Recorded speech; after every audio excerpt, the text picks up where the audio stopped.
So starting with this कि पहले हम शरिया ही समझ लें और शरिया के प्रिंसिपल्स हल्का सा, let us spend about 2-3-4 minutes of time for those who know it is a recap. For those who do not, maybe it helps in putting things in context and perspective also.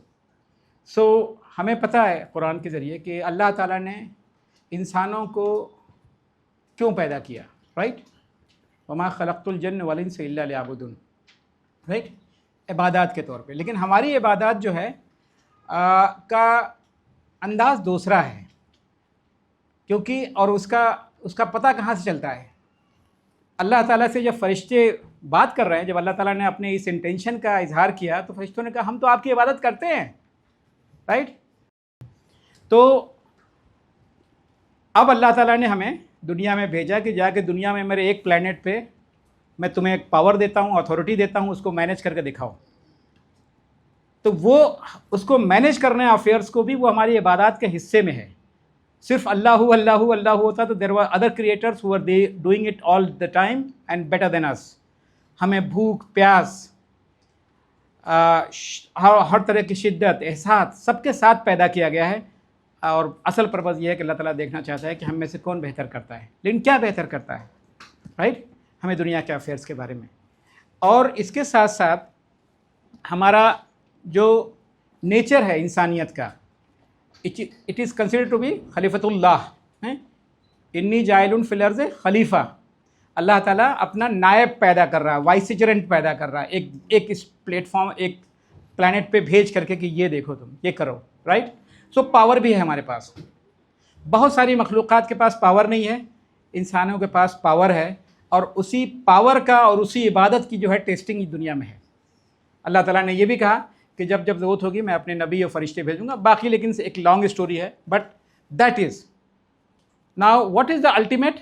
Ultimate is we will be answerable and accountable to the actions that we do in this world on the day of judgement. और अपनी करतूत के हिसाब से, करनी के हिसाब से, एक्शंस के हिसाब से हमें इस दुनिया के बाद रिवॉर्ड मिलेगा, उसकी जो भी शक्ल हो, अवार्ड हो, रिवॉर्ड हो, जो भी आप कहें वो हमें मिलेगा। तो ये हमारा विजन फॉर ह्यूमैनिटी है। Islamic vision for humanity is this, right? Allah ताला has given you power, Allah ताला has made you accountable, and on the day of judgement we all shall be answerable for the actions that we do in this world. और इसी में हमारी इबादत का nature जो है अल्लाह ताला की दूसरी मखलूक़ात की इबादत से मुख्तलिफ है, ठीक है? ये है शरिया। क्या है? ये तो विजन हो गया इस्लामिक। शरिया का आम तौर से लिटरल मीनिंग ये होती है कि it is a path to the source. किसी चीज़ को, किसी के ओरिजिन को समझने को जो पाथ ले आता है उसको हम शरिया कहते हैं, ठीक है? शरिया के जो सोर्सेज हैं, हम इस्लाम में शरिया का मतलब ये है कि अल्लाह ताला को शारे भी कहते हैं, लॉ गिवर, कानून देने वाला। अल्लाह ताला की मंशा को समझने की कोशिश का जो सब्जेक्ट है उसको हम शरिया कहते हैं। और शरिया के जो मसादिर हैं, मसादिर का मतलब जो सोर्सेज हैं, ज़ाहिर सी बात है कि हमें सबसे पहले जो अल्लाह ताला ने जो किताब दी है उससे हमें अल्लाह ताला के इंटेंशंस का पता लगता है कि अल्लाह ताला हमसे क्या चाहता है, हमारी ज़िम्मेदारियाँ क्या हैं। और अभी हमने शरिया जो इस्लामिक विजन फॉर ह्यूमैनिटी की बात की वो भी वहीं से आता है।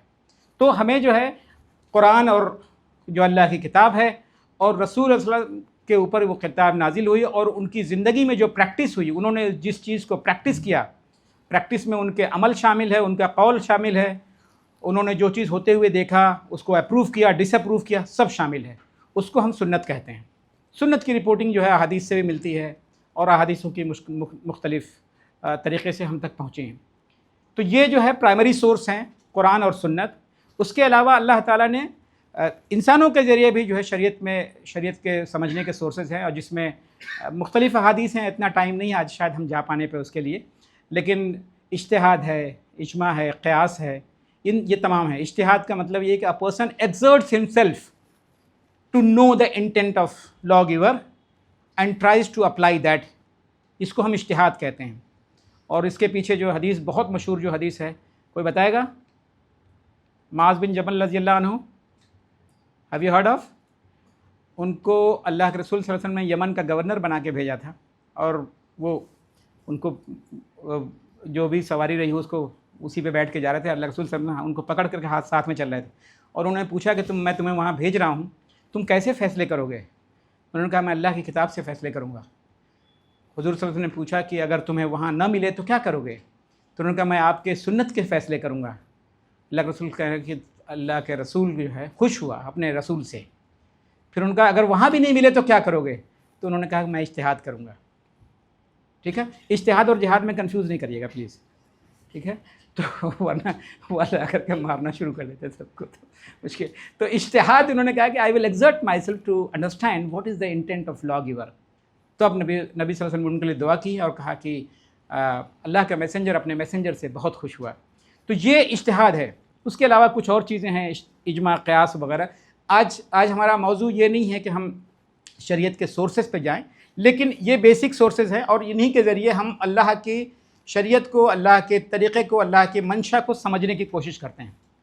लेकिन अल्लाह के मंशा को समझने के साथ साथ हमें सोर्स भी पता चल गया, मंशा भी पता चल गई, उसूल क्या है, प्रिंसिपल्स ऑफ लॉ क्या है शरीयत के। शरीयत के प्रिंसिपल्स में दो बिल्कुल चीज़ें बिल्कुल क्लियर हैं। इंसान के खालिक के साथ रिश्ता और इंसान के खालिक के अलावा तमाम दुनिया से रिश्ता। ये दो अलग अलग रिश्ते हैं। एक बंदों का अल्लाह से रिश्ता, शरीयत में टेक्निकली उसको इबादत कहा गया है। टेक्निकली अल्लाह से रिश्ता जो है वो जो भी बुनियादें हैं, उसके उसूल, जो तरीक़ेकार हैं और जो भी चीज़ें हैं उसको हम इबादत कहते हैं टेक्निकली। यहाँ पे बंदों का अल्लाह से रिश्ता और बंदों का बंदों से, बंदों का समाज से, बंदों का दुनिया से, इनको कहते हैं मामलात। सो इबादत एंड मामलात, राइट? अच्छा, राइट, इबादत एंड मामलात। हाँ, मैं एक स्लाइड मिस कर गया। कोई भी कानून हो दुनिया का, उसका कोई मकसद भी होगा। हमने सुबह बात की फाइनेंशियल सेक्टर की, व्हाट इट डज। हमने बात की सुबह फाइनेंशियल सेक्टर रेगुलेशन की, व्हाई इट इज़, राइट? सो शरीयत में भी क्यों, तो हमें जो है उसकी मुख्तलिफ मिसालें मिलती हैं, लेकिन बॉटम लाइन जो है वो ये है कि इंसानियत को नुकसान से बचाना और इंसानियत के लिए फ़ायदे के रास्ते तलाश करना, ये दो मकसद हैं। इंसानियत को नुकसान से बचाना मुक़द्दम है, हाई प्रायोरिटी पे है, और इंसानियत के लिए फ़ायदे तलाश करना ये भी है। दो है। अब उसके डिबेट में मैं नहीं जाना चाह रहा हूँ कि उसके 3 levels of needs, desires and embellishments etcetera and there are many other ways also to reach that. 5 चीज़ों का प्रोडक्शन शरिया चाहती है, अद्दीन, अन्नफ्स, अल-अक़्ल, माल, और क्या है? Yes, 5 शरीयत wants production of 5 important elements of life, right? So ये जो है पर्पज़ है, production from harm and promotion of public welfare, and these are the relationship of and principles. Now here, if you look at principles in the matters of ibadat, the principles are very clear. Everything is prohibited except what is allowed or what is required. सो जब हमने पहले शरीयत में अल्लाह से रिश्ते क्या हैं और बंदों के मामलात क्या हैं, अल्लाह से रिश्तों में ये बात तय है फसूल के तौर पे, everything in matters of ibadat is prohibited except the way it is prescribed to be performed. अब कोई खुश होकर के कहे 4 रकात फ़र्ज पढ़ूंगा मगरिब में, अल्लाह ताला को 1 रकात इनाम देता हूँ, नहीं चलेगा। रमज़ान के रोज़े नहीं रख पाया, अब शव्वाल में रख लेंगे, मुहर्रम में रख लेंगे, रजब में रख लेंगे, नहीं चलेगा। जिस तरीके से जिस वक्त में अल्लाह ताला ने दिन भर का 10 घंटे का दिन हो रहा, मैं 12-12 घंटे के रोज़े रख लूँगा और 5 दिन के बाद 1 रोज़ा छोड़ दूँगा, 5 घंटे एक्स्ट्रा हो गए थे 5 दिन के, राइट? ऐसा नहीं चलेगा। तमाम चीज़ें इबादत में is as it is and other things are disallowed. Good thing is, why I emphasise this one is कि in the matters of muamalat the principle is reversed. Everything is allowed except what is not. बस यहाँ पे everything is disallowed except what it is, और यहाँ पे everything is allowed except what is not. दुनियावी मामलात में आपको हर चीज़ की परमिशन है। अनफॉर्चुनेटली हम लोग जाके पूछते हैं अपने आलिम से कि सर इसकी परमिशन है क्या? ये सवाल गलत है, क्योंकि हमें सवाल ये पूछना चाहिए कि क्या इसमें कोई प्रोहिबिशन है क्या, लेकिन हम परमिशन पूछने जाते हैं। और ये दैट शोज़ कि हमारा जो शरिया की जो समझ है ना, वो उसके उसूलों में हमारी कहीं कमी है। No alim can disallow anything what is not disallowed. No alim, irrespective of whosoever he or she is, right? So everything is allowed except what is not. बस गिनी चुनी चीज़ें हैं जिसको अल्लाह ताला ने मामलात में हराम करार दिया है, और उनके अगर आप उनके जड़ में जाएंगे वो यहाँ पे पाएंगे आप। जो चीज़ इंसानियत के लिए नुकसानदेह है हराम, जो चीज़ इंसानियत के लिए कंपल्सरली फ़ायदेमंद है फ़र्ज़। इसी तरह से शरिया स्केल भी आप देखेंगे, फ़र्ज़, मुस्तहब, मुबाह, मकरूह एंड हराम, राइट। फ़र्ज़ का करना सवाब, नहीं करना अजाब। लेकिन मुस्तहब में करा तो सवाब, नहीं करा तो कोई बात नहीं। मुबाह में करा तो भी कोई बात नहीं, नहीं करा तो भी कोई बात नहीं। मकरूह में बच गया तो सवाब, और अगर नहीं बचा तो कोई अजाब नहीं है। और हराम अगर किया तो हराम के छोड़ने का सवाब है और हराम के करने का जो है अजाब है। ये शरिया स्केल हो गई, ठीक है। सो इस तरीके से जो है ये एक शरिया का जो एक विजन हम बता पा रहे हैं। फाइनली कुछ अहादीस हैं जो कि हमारे जो सब्जेक्ट है आज उसके बारे में बात कर रही हैं। अल्लाह के रसूल सल्लल्लाहु अलैहि वसल्लम ने फरमाया कि कोई बदन जो हराम पे पला बड़ा है उस पर जन्नत हराम है, जो हराम पे पला बड़ा बदन है उस पर जन्नत हराम है। Now link that last slide to this one, कि अगर किसी ने हराम की कमाई की है तो उसका जो असल मकसद था वही फौत हो गया, ख़राब हो गया वो, right. On the day of judgement, क़यामत के दिन इंसान को चंद सवालों के जवाब दिए बिना कदम हिलाने की इजाज़त नहीं होगी। और उनमें से सवाल क्या होगा? माल कहाँ से कमाया और कैसे खर्च किया। The source of earning wealth is an important question, one of the most important compulsory question on the day of judgment. और सिर्फ कमाना नहीं, कहाँ से कमाया, खर्च भी कैसे किया है, और जिसमें इफरात और तब्जीर भी आ जाती है, ठीक है। And the last hadith which is in the context of what we are going to discuss today is purifying the source of income is important requirement for acceptance of supplications. हमारी इबादत की मकबूलियत का दारोमदार हमारे रिस्क के हलाल होने पर है। कोई हराम कमा के दिन रात नमाज पढ़े, तहज्जुद पढ़े, खुद पढ़े, सब कुछ जितना उम्रा चाहे कर ले, लेकिन अगर हमारा रिस्क हलाल नहीं है तो फिर ये तमाम चीज़ें जो है वो बेकार हो जाती हैं।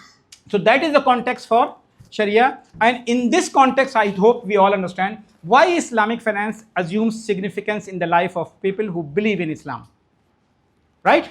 क्योंकि हमारी अल्टीमेट सक्सेस ये इस दुनिया में नहीं है। इस दुनिया में हम इम्तिहान के लिए भेजे गए हैं, हमारे पास अख्तियारात दिए गए हैं, उन अख्तियारात का accountability on the day of judgment होगी। और अगर हमारा माल हराम है, अगर हमारी कमाई हराम है, तो दुनिया में जितनी हमने इबादत की हैं वो भी बेकार हुई, और जो हमने मामलात किए हैं वो तो सो दुनिया में असल जो इंसान की कामयाबी है वो मामलात की सही होने पे है। और एक और चीज़ है, एक कहते हैं हम हुकूकुल्लाह और एक हुकूकुल इबाद।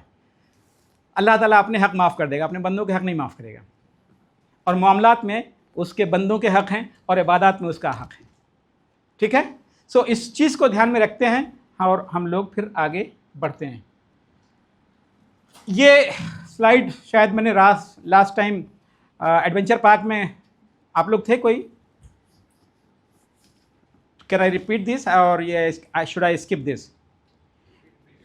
चलेगा, अच्छा। हाँ, इस्लामिक फाइनेंस को दुनिया में मुख्तलिफ नामों से जाना जाता है। कुछ मुल्कों में इसको कहते हैं इस्लामिक फाइनेंस, कहीं कहते हैं इंटरेस्ट फ्री फाइनेंस, कहीं कहते हैं शरिया फाइनेंस, कहीं कहते हैं एथिकल फाइनेंस, कहीं कहते हैं पीएलएस फाइनेंस, कहीं कहते हैं special finance. That means Islamic finance, और वैसे भी तमाम इंसानी तारीख़ में, इस्लामी तारीख़ में भी 100 साल पहले इस्लामिक फाइनेंस का किसी ने नाम भी नहीं सुना होगा, शायद 50 साल पहले भी नाम नहीं सुना होगा। This is a very new kind of concept which has evolved in the context of present financial system, scenario, etcetera etcetera. लेकिन आज भी दुनिया के बहुत सारे मुल्कों में इस्लामिक नाम लगाना भी अलाउ नहीं है, और अक्सर इसमें से मुस्लिम ममालिक हैं जहाँ पे नाम अलाउ नहीं है, अक्सर इसमें मुस्लिम ममालिक हैं। और बाज़ मुल्कों में इस्लामिक बहुत खुशी के साथ लगाया जाता है, बहुत प्राउड के साथ लगाया जाता है, उनमें से अक्सर ममालिक नॉन मुस्लिम हैं। तो यूके में Islamic Bank of Britain, Europe में Islamic European Investment Bank of India, European Islamic Investment Bank, Singapore में Islamic Bank of Asia etcetera. But Saudi में अगर इस्लामिक डेवलपमेंट बैंक को हटा दें तो कोई लोकल बैंक इस्लामिक नहीं लगा सकता, राइट। टर्की में कानूनी तौर पे कोई नहीं लगा सकता, राइट। दुबई में दोनों चलते हैं, कतर में दोनों चलते हैं, लेकिन कुवैत में कुवैत फाइनेंस हाउस है, राइट। सो इस तरह से मुख्तलिफ जगहों पे मुख्तलिफ नाम इसके हैं, ओके। नाउ अगर नाम मुख्तलिफ है, how do we identify that then?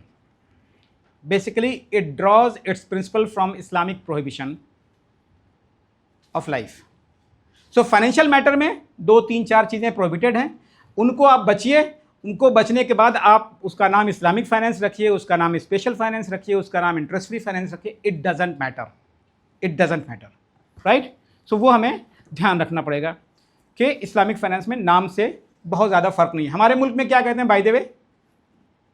What is the official name adopted by our financial regulator on this subject? No let me give you a bigger hint. Reserve Bank of India क्या बोलता है इसको? Interest free banking बोलता है, right. Interest free, Reserve Bank की official report interest free banking की बात करेगी, वो इस्लामिक बैंकिंग का टर्म यूज नहीं करेगी, राइट। हमारा पड़ोसी मुल्क है श्रीलंका, वहां पे इसको पीएलएस बैंक कहते हैं, PLS banking system, profit and loss sharing banking system. So it is not in the name actually, right. Now if it is not the name, how does it is different, or what is the characteristics of Islamic finance? What is? Number one, it takes into consideration moral consequences. अखलाकी नतायज क्या होंगे financial transaction के, इस पे ध्यान रखते हैं। Equitable है, non equitable है, लोगों को नुकसान पहुंचा के फ़ायदा उठाने की बात हो रही है या लोगों को फ़ायदा पहुंचाने की बात हो रही है। बहुत अच्छा डिस्कशन, जो पैनल डिस्कशन हुआ हमारे मुझसे पहले, काफ़ी अच्छा, दिल कर रहा था कि बहुत और लंबा चलता, पता नहीं कैसे आप लोगों ने सवाल ही नहीं पूछे, लेकिन that was a great session. Not necessary you agree with everything except, of course मैं फाइनेंस एमबीए पढ़ाता हूँ तो उतना तो एग्री नहीं कर सकता, राइट। लेकिन lot of thoughts were given to the concept called, we call it design thinking. You create product, you take pride in creating value for the society, जिसकी वजह से मेरा साहब ने कहा कि वो सारे एंटरप्रेन्योरियल चीज़ें जो है मेरे हिसाब से वो सोशल एंटरप्रेन्योरशिप है, क्योंकि आप समाज के लिए कुछ करना चाह रहे हैं, समाज के लिए, और साथ में ठीक है पैसे भी कमा रहे हैं, लेकिन समाज के लिए कोई सोल्यूशन लेके आ रहे हैं, right. There is a difference between trader and entrepreneur, ठीक है ना। तरबूज को खेत से ले आके बाजार में बेचना ये ट्रेडिंग है, जो भटकल एग्जाम्पल है, राइट। और तरबूज को जो है का जूस बना के भेजना ये एंटरप्रेन्योरशिप है, राइट। वो कभी कभी शर्ट खराब कर देता है, लेकिन फिर भी है entrepreneurship, okay. So that is, it looks at the moral consequences. आप समाज में तंबाकू का बिजनेस करके लोगों की हेल्थ खराब कर रहे हैं, फायदा कमा रहे हैं, राइट। आप जो है वो कैपिटल को प्रोटेक्ट कर रहे हैं, एंटरप्रेन्योरशिप को और ज़्यादा रिस्की बना रहे हैं। Interest is what? Giving preference to capital production than entrepreneurial production. So entrepreneur बेचारे को एंटरप्रेन्योरियल रिस्क के अलावा कैपिटल रिस्क भी लेना पड़ रहा है। Is it fair that capital is superior than human? Right, that is what रिबा इज, दैट इज व्हाट रिबा is, okay. So you can not profit from causing harm to society, you cannot profit from creating inequality in society, etc., etc. So that looks at financial, that looks at the moral consequences of financial. What it guarantees? It makes sure that rewards are linked with your effort, your risk and your responsibility. अगर आपको profit कमाना है, अगर आपको नफ़ा कमाना है, आप कोशिश कीजिए, रिस्क लीजिए, जिम्मेदारी लीजिए। अगर आप इनमें से कुछ भी नहीं कर रहे हैं तो आप नफ़े के हकदार नहीं बचे। नफ़ा तो उनके लिए जिन्होंने मेहनत की है, जिन्होंने रिस्क लिया है। अगर आप कहें कि मैं आइडल रहूँगा, नफ़ा भी चाहिए और मेहनत भी नहीं करनी है, रिस्क भी नहीं लेना है, एंड रिस्पॉन्सिबिलिटी भी नहीं लेनी है, that means you are earning at the cost of someone else. किसी और की मेहनत की कमाई आप खा रहे हो। ये शरिया में इन दो चीज़ों का ध्यान रखना है। Financial reward should be linked with efforts, responsibility and the risk, okay. इन सब चीज़ों को देखने के बाद ये 3-4 चीज़ें हैं जो प्रोहिबिटेड हैं। रिबा प्रोहिबिटेड है, मैंने ऑलरेडी बता दिया, अब इसके बारे में ज़्यादा डिटेल में नहीं जाएंगे, ठीक है। Riba is what?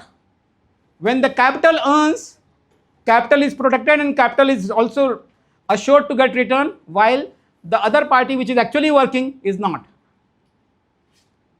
एंटरप्रेन्योर अपना तो रिस्क ले रहा है, कैपिटल का भी रिस्क ले रहा है, जिसने भी कैपिटल लगाई हो, राइट?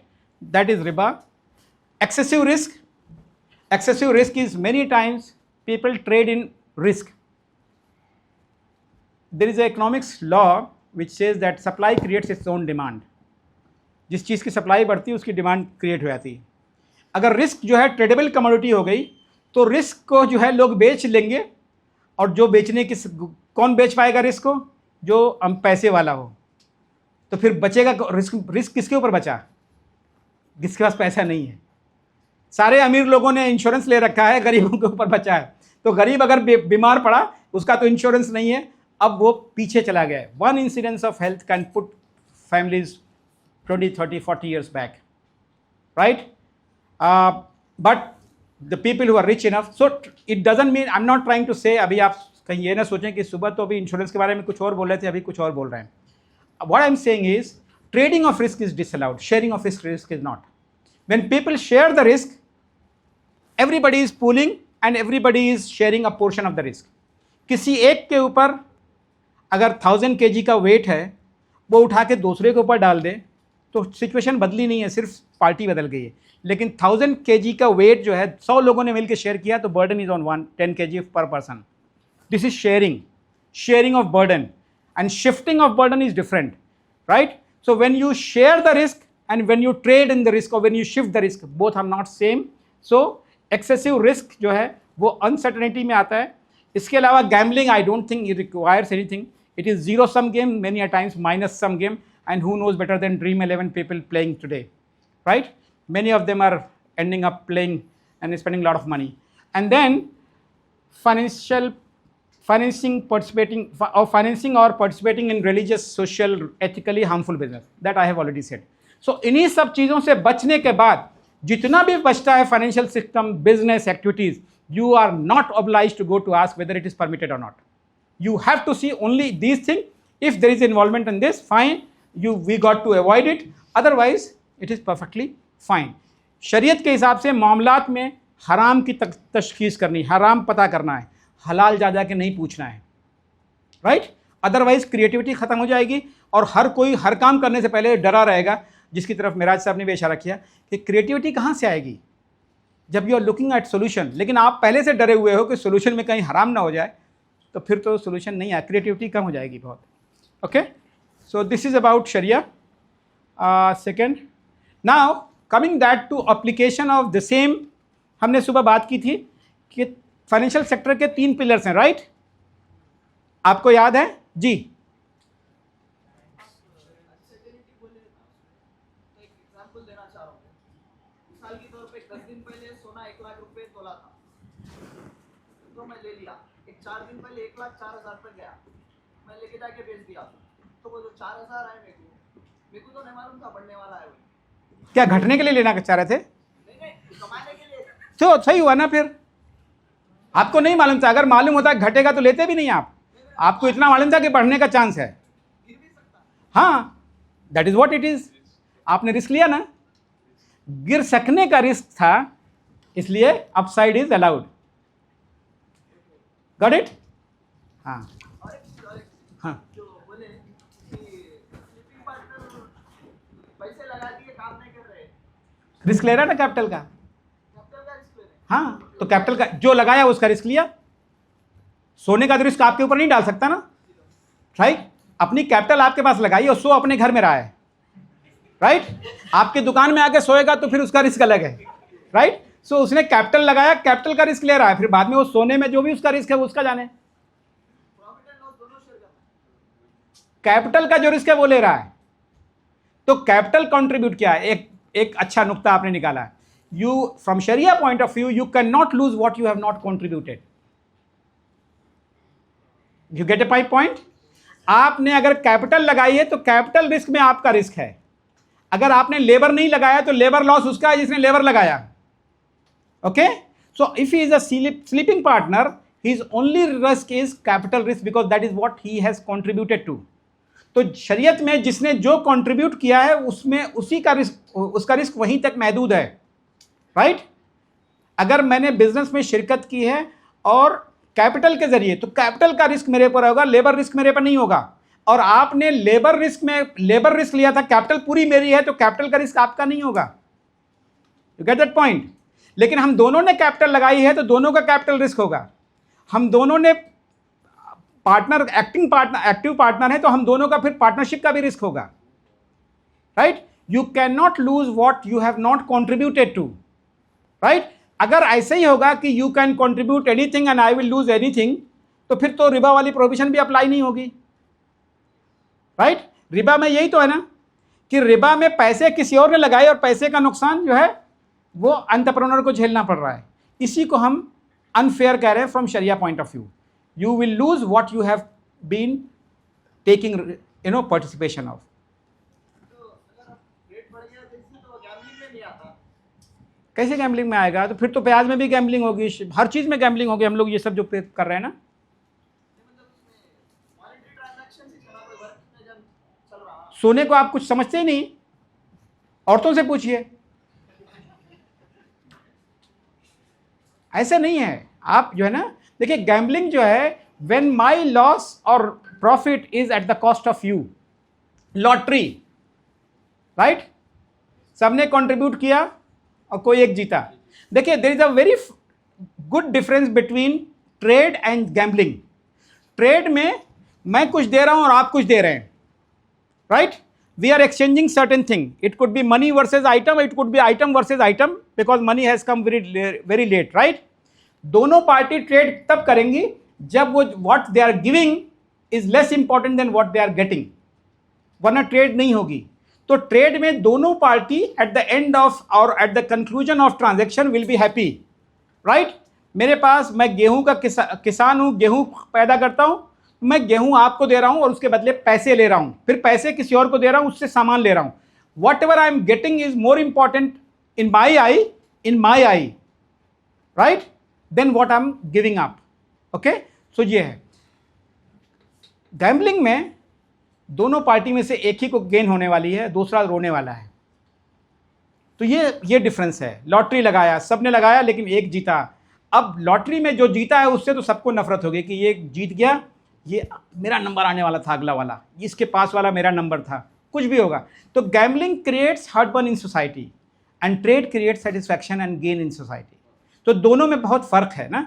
तो सोना जिसने 100 रुपये आपको कितने में बेचा था वो, सॉरी, 1,04,000। हाँ, मुझे बस सोने का रेट पता नहीं चलता, जो भी है।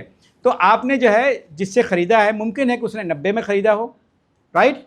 मुमकिन है कि उसने जिस वक्त बेचा है उसके लिए पैसा ज़्यादा इंपॉर्टेंट था सोने के रेट से, राइट। और अब आप जब बेच रहे हैं तो वो आपको भी फ़ायदा हुआ मार्केट की वजह से, लेकिन नुकसान भी हो सकता था। तो आपका फ़ायदा is because of the potential of the losses that you undertook and in return of that risk you got profit also. खुदा न खास्ता रेट घट जाता, राइट, तो आपको नुकसान भी होता अगर बेचना चाहते तो इसलिए उसमें गैम्बलिंग नहीं है। हो गया ना?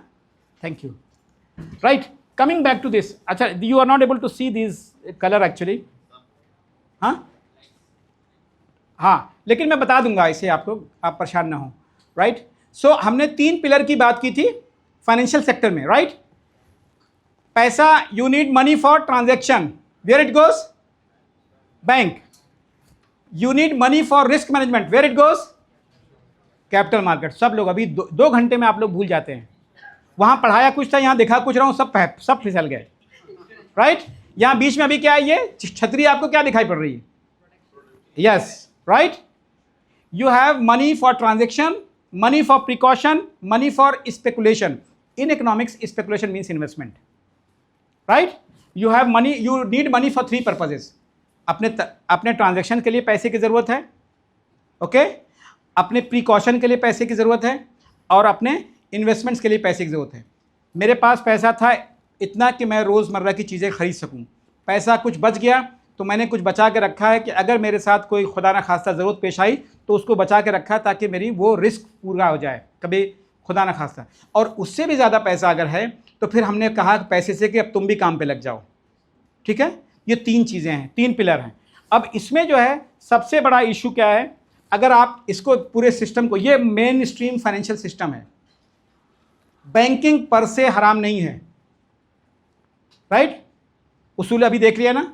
बैंकिंग में जाके आप देखेंगे कि हराम क्या है। अगर उस हराम से बच सकते हैं और बैंकिंग समाज की ज़रूरत है तो बैंक से नफरत करने की ज़रूरत नहीं है, क्योंकि अक्सर हम लोग बैंक से नफरत से शुरुआत करते हैं अपनी ज़िंदगी की, होश संभालते ही बैंकिंग से नफरत करने लगते हैं, राइट? बैंकिंग करता क्या है, इसलिए मैं कह रहा हूं कि आप लोग यहाँ पे सब लोग माशाअल्लाह बाशऊर हैं, ज़हीन हैं और आप लोग सोचने समझने की सलाहियत रखते हैं। बैंक बहुत इंपॉर्टेंट फंक्शन सोसाइटी में प्ले करता है। लोगों की छोटी छोटी सेविंग्स को इकट्ठा करके उसको बड़ी फाइनेंसिंग के तौर पे कन्वर्ट करता है। अगर बैंक ना हो तो इंसानियत का नुकसान होगा, जो शरिया की मुखालफत है ना, प्रोटेक्टिंग पीपल फ्रॉम हार्म। लोगों को करोड़ों की ज़रूरत है, लेकिन करोड़ों लोगों के पास छोटी छोटी सेविंग्स हैं। उस सेविंग को मोबिलाइज करना 100, 50, 1000, 2000, 10,000, 20,000 और कन्वर्ट करना फाइनेंसिंग में करोड़, 10 करोड़। सो बैंक का काम है कलेक्टिंग स्मॉल सेविंग्स, इकोनॉमिक्स में कहते हैं size transformation, collecting in small size and giving in big size, size transformation, liquidity transformation, collecting liquid money, converting illiquid asset, maturity transformation, collecting money from for short term period, converting them into long term period financing.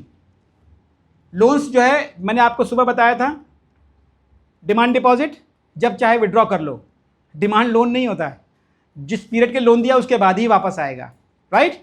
So bank समाज में बहुत important function play करता है, बहुत important, खास तौर से उस दौर में जिस दौर में तमाम सेविंग सिर्फ फाइनेंशियल सेविंग है। पहले तो आपकी अनाज की सेविंग अलग है, कमोडिटीज़ की सेविंग अलग हो जाती थी, आपके बुलियंस की सेविंग अलग होती थी, but today every saving is now transform into cash saving और मनी सेविंग। इसके लिए मनी के इदारों का होना बहुत इंपॉर्टेंट है और वो सबसे इंपॉर्टेंट फंक्शन जो है बैंक प्ले करता है, collecting saving from across the society. आपको जब चाहिए कार्ड है, आप पैसा खर्चा कर लो, लेकिन वो पैसा घर में मत रखो, यहाँ ले आओ, क्योंकि उस पैसे को लोन जब कन्वर्ट करेंगे तो इकोनॉमी को सपोर्ट मिलेगा। इकोनॉमी को जब सपोर्ट मिलेगा तो एम्प्लॉयमेंट प्रोड्यूस होगी, गुड्स प्रोड्यूस होंगे, सर्विसेज प्रोड्यूस होंगी, टैक्स दिए जाएंगे, पूरी सोसाइटी का फ़ायदा होगा, पूरी सोसाइटी का जो है वो इकोनॉमिक लेवल बढ़ेगा। सो बैंक बहुत इंपॉर्टेंट फंक्शन प्ले करते हैं। प्रॉब्लम ये है कि बैंक ये फंक्शन को करते हैं रिबा बेस पे। They buy money at lower cost, sell money at higher cost, and इसमें जो है सेलिंग ऑफ मनी और trading of money falls under the category of riba, and therefore that is problem number 1. Problem number 2, bank can finance any economic activity if that activity is even though harmful but legal in that country. अच्छा sorry Urdu बड़ा मुश्किल रहता है, ये MBA वालों के ना training बहुत ख़राब है. अभी मैं कहाँ से आऊँ, कहाँ तक वो इंग्लिश बोल गया, वो गलती से बोल गया मैं इंग्लिश. सो बैंक को पहला काम तो ये है कि वो पैसे की खरीदो फरोख्त करता है. नाउ पैसा एक यूनिट ऑफ एक्सचेंज है, इसी को खरीदने बेचने लगो, हाँ, तो वो अपने पर्पस को पूरा नहीं कर पाती है, मकसद को पूरा नहीं कर पाती है. तो हमें रिबा का इशू एक है. दूसरे बैंक का एक इशू ये है कि बैंक किसी चीज़ को फाइनेंस कर सकता है अगर वो चीज़ उस मुल्क में अलाउ हो, भले ही से इंसानियत के लिए नुकसानदेह हो. गवर्नमेंट को टैक्स दे रही है, शराब में जम के पैसे लोग उस शराब की वजह से नुकसान उठा रहे हैं, लोग उस तरह के जुओं की वजह से नुकसान उठा रहे हैं, लोग और चीज़ों की वजह से नुकसान उठा रहे हैं. उसको बैंक को नहीं पड़ी है, क्योंकि बैंक ने लीगल काम किया है उस समाज में जिसमें वो अलाउ है. अब अगर प्रॉफिट मिल रहा है तो लीगल काम अलाउ है. अगर शरिया होती तो कितना भी प्रॉफिट मिले, आप इंसानियत को नुकसान पहुंचा के नफ़ा नहीं कमा सकते. तो अगर ये दो चीज़ों को माइनस कर दें तो जो बचता है वो इस्लामिक बैंक है, जो बच गया. अब आपको इस्लामिक बैंक के लिए फिर नाम ध्यान रखिए, जो मैंने बात की, उसका नाम कुछ भी रखो, कुछ भी नाम रखिए, इसका कोई फ़र्क नहीं पड़ता है, ठीक है. लेकिन ये दो काम जो गैर इस्लामी है वो नहीं कर सकते, इससे बचिए. और अदरवाइज बैंक्स बैंक जो है समाज में बहुत इंपॉर्टेंट काम कर रहे हैं। दूसरे पिलर पे आते हैं। मुझे थोड़ा फास्ट जाना पड़ेगा आज क्योंकि अभी काफ़ी स्लाइड्स बच गई हैं, राइट। इंश्योरेंस में सुबह भी मैंने बताया था कि इंश्योरेंस से मुस्लिम्स को जो नफ़रत हुई है ना, बेसिकली मुसलमानों की बहुत सारी नफ़रत जो है ना इन पूरे इदारों के साथ है, और उन इदारों से जो नफ़रत है वो उनके काम की वजह से नहीं है, उनके फाउंडर्स की वजह से बहुत सारी नफ़रत है। जब अंग्रेज़ों से दुश्मनी शुरू हुई तो अंग्रेज़ों के पहनावे से, उनकी इंस्टीट्यूशन से, उनके खाने पीने के तौर तरीके से, उनकी ज़बान से, उनके ज़रिए खोले गए स्कूल कॉलेज से, सबसे नफ़रत थी। और बहुत साल तो हमें लग गया उसको रिकंसाइल करने में कि वो चले गए, उनके इदारे रह गए, हम उनसे नफ़रत करके अभी भी खड़े हैं कि बच्चे को तो स्कूल भेजेंगे ही नहीं। बहुत साल लग गए हमें उस चीज़ को। ऋषभ, मैं एक प्रोग्राम में हूँ, कॉल बैक करूँगा। हाँ ऋषभ, मैं प्रोग्राम में हूँ, एक कॉल बैक करूँगा, राइट। सो जब इंश्योरेंस का निज़ाम आया तो हमने एक ज़माने में ब्लैंकेट रूल था, हर चीज़ हराम है। मतलब मस्जिद में जो टैप लगा था पानी का वो भी हराम था, लगता था पता नहीं कहाँ से पानी आ रहा है। तो एंड रेडियो के बारे में सबको मालूम होगा कि रेडियो में इतना दूर इंसान की आवाज़ कहाँ जाएगी, ज़रूर शैतान की आवाज़ है, राइट। ये था। फिर टेलीविज़न का भी मामला था। टेलीविज़न पे तो अल्लाह का शुक्र है कि जब उलमा आने लगे तब जाकर उनका अच्छा खामोश रहो। तो बहुत सारी चीज़ें ऐसी थी जहाँ पे हमने एक पोजीशन ले ली, अब उस पोजीशन से हटने के लिए हमें बड़ी मेहनत करनी पड़ी क्योंकि हम पहले गलती कर गए थे। तो इसी तरह से इंश्योरेंस में भी ये कह दिया कि अरे ये लाइफ का इंश्योर कैसे हो सकता है। लाइफ का इंश्योरेंस का मतलब तकदीर की खिलाफ वर्जी है। अल्लाह ताला ने हमें लिख दिया है कि हमें इस दिन मरना है, अल्लाह की तकदीर में हमारे शामिल है, और ये इंश्योर कर रहा लाइफ को। लेकिन मैंने बताया कि उसका नाम डेथ इंश्योरेंस था, बिकता नहीं था। तो बेचारे मार्केटिंग वालों को इस्लाम पता नहीं था, उन्होंने लाइफ इंश्योरेंस नाम रख दिया और हमने नाम पकड़े कहा ये तो हराम। प्रॉब्लम वहाँ नहीं थी। कुछ लोगों ने कहा बाद में, शरिया स्कॉलर्स ने, कि नहीं इसमें खिलाफ वरासत के कानून की खिलाफ वर्जी होती है, लिहाजा हराम है, ठीक है। लेकिन बाद में कोर्ट की रूलिंग आई कि भैया जो पैसा ले रहा है रिसीव करने के लिए पूरा ख़ानदान तो नहीं जा सकता इंश्योरेंस कंपनी से पैसे लेने के लिए। किसी एक को उसने नॉमिनी बनाया है, वो नॉमिनी जो है वो वारिस नहीं है, वो सिर्फ वारिसों का एजेंट है, और उसकी जिम्मेदारी है कि विरासत के कानून की तकमील करे, न कि इंश्योरेंस कंपनी की। तो इस तरीके से बहुत सारी चीज़ें धीमे धीमे खुली, राज खुलता गया कि वो इतना अन इस्लामिक नहीं है जितना हम समझ रहे थे। लेकिन इसके बावजूद भी कुछ चीज़ें ऐसी हैं इंश्योरेंस की जो कि हमारे फंडामेंटल कॉन्सेप्ट के साथ टकराती हैं, और जिसमें सबसे बड़ी एक चीज़ है ख़तरात की तिजारत।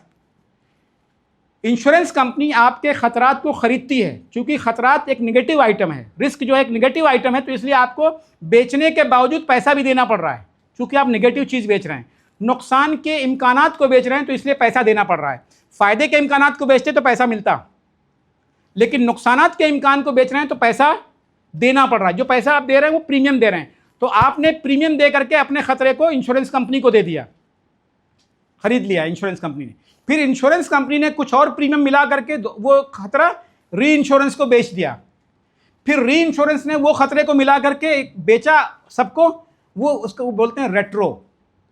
जिस तरीके से समाज में ख़तरात की तिजारत होती है, प्रोटेक्ट सिर्फ वही होता है जो पे करके बैठा हुआ होता है, और फाइनली जब नुकसान आते हैं तो सबको भरपाई करनी पड़ती है।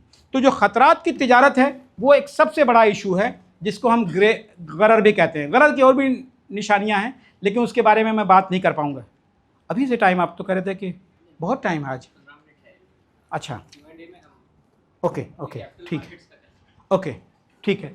तो ख़तरात की तिजारत है। फिर गैम्बलिंग भी है। इंश्योरेंस कंपनी और इंश्योरेंस कंपनी का जो पॉलिसी होल्डर है, दोनों के मफाद जो है ना वो ट्रेडिंग वाले मफाद नहीं है।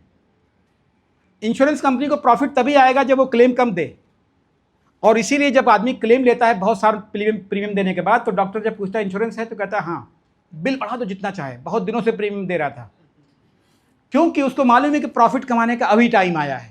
तो इंश्योरेंस कंपनी और इंश्योरेंस कंपनी के पॉलिसी होल्डर के मफादात जो है वो जो है अपोजिट टू ईच अदर हैं, क्योंकि दोनों को एक ही पूल से पैसा मिलता है। एक को ज़्यादा मिला तो दूसरे को कम, दूसरे को ज़्यादा मिला तो इसको कम। ये जो है वो उसकी बैसिर वाली, गैम्बलिंग वाली कैटेगरी में आता है, क्योंकि पूल जो है वो लॉटरी का ही है, जिसको मिल गया किसी को नहीं मिलेगा, तो वो है। और तीसरा रिबा भी इसमें, तो रिबा भी है, गरर भी है, मैसिर भी है इंश्योरेंस में। अगर इसको हटा दें तो इसको कहते हैं तकाफुल, ठीक है। कैपिटल मार्केट में बहुत क्विकली आ जाते हैं। कैपिटल मार्केट में भी रिबा भी है, गरर भी है, मैसिर भी है, लेकिन इसमें शॉर्ट सेलिंग भी है। शॉर्ट सेलिंग आप समझते हैं क्या होता है? शॉर्ट सेलिंग इंट्राडे नहीं होता है, गलत है। हाँ, नो, आपने एग्जैक्टली अपोजिट बता दिया। नहीं, बल्क में भी सेल करने से क्या मतलब? आपके पास 20, 50, 25 बकरियां सब एक साथ बेच दिया तो शॉर्ट सेलिंग हो गई क्या? ये बात है। आपने बेचा, अब आप मालिक नहीं है। मैं बंबई से आया हूं, इस बिल्डिंग को बेच के चला जाऊं, बाद में खरीद लूंगा जब पैसा मिल जाएगा तो बेचने पे, right. When you are selling something that you are not owning, actually you are infringing the, sorry, जब आप बेच रहे हैं किसी चीज को उसके मालिक नहीं होने की वजह से, तो जो उसका असली मालिक है उसके साथ नाइंसाफी कर रहे हैं। किसी चीज को बेच देना जिसका मालिक कोई और है, जब आप बेचते हैं तो सप्लाई बढ़ती है, सप्लाई बढ़ती है तो प्राइस गिरता है, तो जो असली मालिक था बेचारे को प्राइस कम मिलेगा। फिर आपने किसी दूसरे की चीज कैसे बेच सकते हो? लेकिन अगर इंट्राडे करते हैं और आपने पहले खरीद रखा है फिर बेच करके खरीद लिया तो चलेगा। शरीयत में कोई टाइम लिमिट नहीं है कि आपको अगर खरीद लिया है तो 5 मिनट के लिए टाइम रखना है, 10 मिनट के लिए। इंट्राडे अलग है, शॉर्ट सेलिंग अलग है। Please remember that. Short selling का मतलब यह है कि आप किसी चीज को बेच रहे हैं जब वो आपकी मिल्कियत में ही नहीं है। आप अब आपकी मिल्कियत में नहीं तो इसका मतलब आप किसी और की मिल्कियत बेच रहे हैं। कैसे कर सकते हैं अगर आप इंसाफ की बात हो तो? लेकिन अगर आपकी मिल्कियत है तो फिर कोई आपको नहीं कहता कि सब अभी 5 मिनट पहले आपने खरीदा था। अरे भाई, 5 मिनट के बाद अगर मैं और लेट करूंगा, नुकसान हो गया तो? वो बेचारे का 1,04,000 सोना हो गया, कहीं गिर गया तो उसकी भरपाई कौन करेगा, राइट। सो जब आप मालिक हैं तो जब चाहें बेचें, जब आप मालिक नहीं हैं तो कभी नहीं बेच सकते, ठीक है। तो शेयर मार्केट में ये चीजें भी हैं। चलिए, बहुत तेजी से मुझे चलना है जी।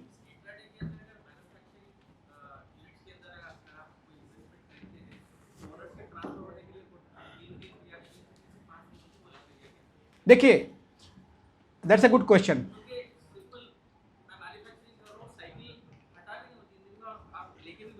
देखिए, एक चीज़ और ध्यान रखेंगे, ये जो ना माल का ट्रांसफ़र होने में टेक्नोलॉजी का बहुत रोल प्ले होता है, ट्रांसपोर्टेशन का बहुत रोल प्ले होता है। आम तौर से आप ये समझिए कि ओनरशिप तब से है जहाँ से रिस्क शुरू हो गया। किसी ज़माने में 2+1 ट्रांजैक्शन हुआ करता था। आज आपने शेयर खरीदा है तो 2 दिन के बाद आएगा, तो इसका मतलब क्या तीसरे दिन बेचेंगे आप? अभी फिर T+1 हो गया, अब T+0 भी हो जाएगा या हो भी गया बहुत सारी जगहों पे, राइट। सो ट्रांसफ़र चीज़ें कब होती हैं, ये टेक्नोलॉजी के ऊपर डिपेंड करता है, ये उस सेक्टर के ऊपर डिपेंड करता है। लेकिन आपकी मिल्कियत वहाँ से शुरू होती है जब आपने पेमेंट कर दिया है या आप उस आइटम का रिस्क आपके पास शुरू हो गया है। RISK, वो वाला रिस्क नहीं, ठीक है, वो आपका है। तो अब इसके स्पेसिफिक में जाएंगे तो मेरा 5 मिनट और ख़राब हो जाएगा। ये इस्लामिक बैंकिंग की पूरी दुनिया में साइज़ है, पूरी दुनिया की। मैं इस पर डिस्कस नहीं करूँगा। टोटल दुनिया में इस्लामिक बैंकिंग, जो टोटल इस्लामिक फाइनेंस सेक्टर है उसका 70% बैंकिंग है, 25% इस्लामिक बॉन्ड है, 95 हो गया। बाकी इंश्योरेंस और कैपिटल मार्केट आपको पता चल जाएगी, यानी कुछ भी नहीं तकरीबन। इंश्योरेंस एंड कैपिटल मार्केट कुछ भी नहीं है। कैपिटल मार्केट का एक सेगमेंट जो इस्लामिक बॉन्ड्स है वो 25%, जो बैंकिंग है वो 70%। ये है। और organizers can share this presentation ताकि आप लोगों को फ़ोटो लेने की जहमत बच जाए, ठीक है। ये दुनिया में, इसको भी मुझे स्किप करना है। सिर्फ ये देखिए, जो लाल वाला हिस्सा है, ये दुनिया में सिर्फ 2 इलाके हैं जो अपनी ज़रूरत से ज़्यादा कैपिटल प्रोड्यूस कर रहे हैं, एक चाइना और एक मिडल ईस्ट। बाकी पूरी दुनिया कैपिटल शॉर्ट है, यानी उनको दूसरों की यहाँ से कैपिटल चाहिए, दूसरों के यहाँ से, ताकि अपनी इकोनॉमी को बढ़ा सकें। We are capital deficient country, right. China and Middle East are the only 2 capital surplus country, rest entire world is capital deficient. And दुनिया में इस्लामिक बैंकिंग की इस तरह से है, तकरीबन 75 से 80 मुल्कों में इस्लामिक बैंकिंग है। और दुनिया के जितने बड़े बैंक हैं सबके पास इस्लामिक डिवीजन है, चाहे वो सिटी हो, HSBC हो, grand etcetera etcetera etcetera, they all have Islamic divisions.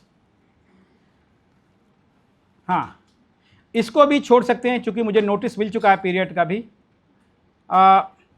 Islamic banking actually कैसे ऑपरेट करती है। यूजुअली हमें जो है 1 दिन का वर्कशॉप चाहिए होता है, और एडवेंचर पार्क में मैंने इसी पे बात की थी कि इस्लामिक बैंकिंग हमने उसूल तो जान लिए, लेकिन ऑपरेशनल मैकेनिज्म जो है वो किस तरीके से होता है, अगर हम तिजारत कर रहे हैं तो कैसे करेंगे, अगर हम इन्वेस्टमेंट कर रहे हैं तो कैसे करेंगे, उनके उसूल क्या होंगे, वो सारी चीज़ें जो है वो इस्लामिक फाइनेंस के इसमें आती हैं। लेकिन आज के लिए इसमें वक्त नहीं है, आप लोग इस पर बाद में इंशाल्लाह कभी हो सकता है। नहीं अभी टाइम नहीं, आपने 12 मिनट आप ही ने नोटिस दिया मुझे। हाँ नहीं मैं चाह रहा हूँ, मैं भी चाह रहा हूँ कि इन लोगों को मौका मिले। तो अगर मौका मिला तो मैं, अगर आप लोग सवाल नहीं पूछेंगे तो इस पर वापस आऊँगा, पिछले वाले पे सज़ा के तौर पे, राइट। हाँ क्योंकि पिछले ने इतनी मेहनत की बेचारों ने, मेराज साहब यहाँ बैठे रहे लेकिन किसी ने पूछ के नहीं दिया, बेचारी एक बच्ची ने हमारी इज्जत संभाली पूरी क्लास की। Thank you. ओके ये पिछले 100 साल की हिस्ट्री है। एंड मैं कोशिश करता हूँ कि इसमें, चूँकि हैदराबाद का बहुत बड़ा कंट्रीब्यूशन है, हैदराबाद में ऐसे ऐसे दिमागचीन पैदा हुए माशाल्लाह, आज से नहीं 100 साल से बता रहा हूँ उससे भी पहले रहे होंगे। इस्लामिक मॉनेटरी फंड का कॉन्सेप्ट यहाँ से आया, ठीक है। 100 साल पहले 1923 के आसपास में पहला इदारा बना था अंजुमन इमदाद कर्ज बाहमी बिलासूद, उसका नाम ये था, association of mutual loan without interest. That was the first organization which mentioned कि हम बिना सूद के काम करेंगे। दुनिया की पहली बुक इंग्लिश में, इस्लाम and theory of interest, Hyderabad से उस्मानिया यूनिवर्सिटी की पहली बुक अंग्रेज़ी में इस सब्जेक्ट पे। उसके अलावा हैदराबाद में बेशुमार सोसाइटीज़ थी जो कि मुख्तलिफ़ जगहों पे जो है, अभी थोड़ा ज़्यादा उर्दू तो नहीं हो रही, वो जो है बिला सूद के काम कर रही थी।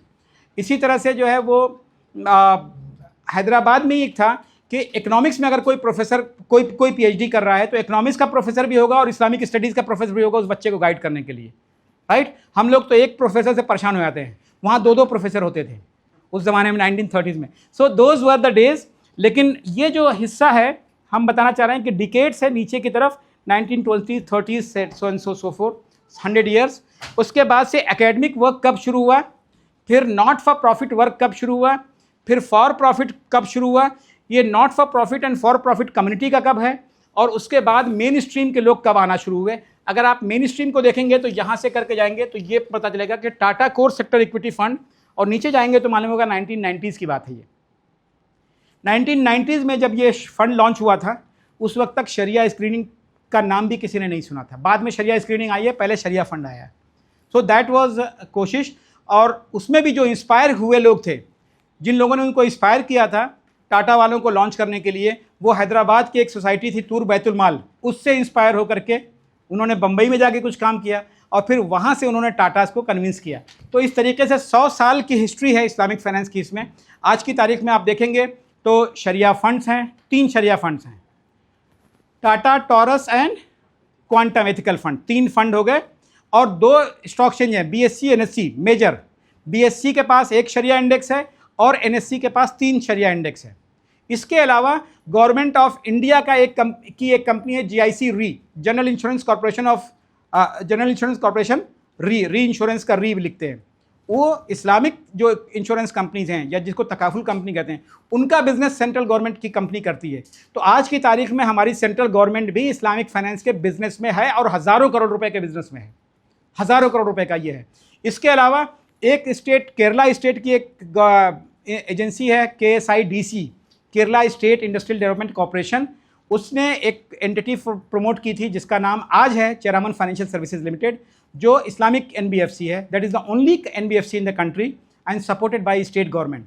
सो आपका स्टेट गवर्नमेंट इन्वॉल्व है, सेंट्रल गवर्नमेंट इन्वॉल्व है, दोनों स्टॉक एक्सचेंजेस BSE NSE जो कि क्वासाई रेगुलेटरी हैं वो इन्वॉल्व हैं, और इसके साथ साथ जो है प्राइवेट प्लेयर भी इन्वॉल्व हैं और कम्युनिटी भी इन्वॉल्व है। सो ये 100 साल की इंडिया की हिस्ट्री है जिसको मैंने आपके सामने पेश करने की कोशिश की। ये हमारे मुल्क का फाइनेंशियल सेक्टर का स्ट्रक्चर है, राइट। देख के पहचान पा रहे हैं आप। सो हमारे यहाँ मिनिस्ट्री ऑफ फाइनेंस जो है वो फाइनेंस के तमाम सेक्टर को रेगुलेट करती है।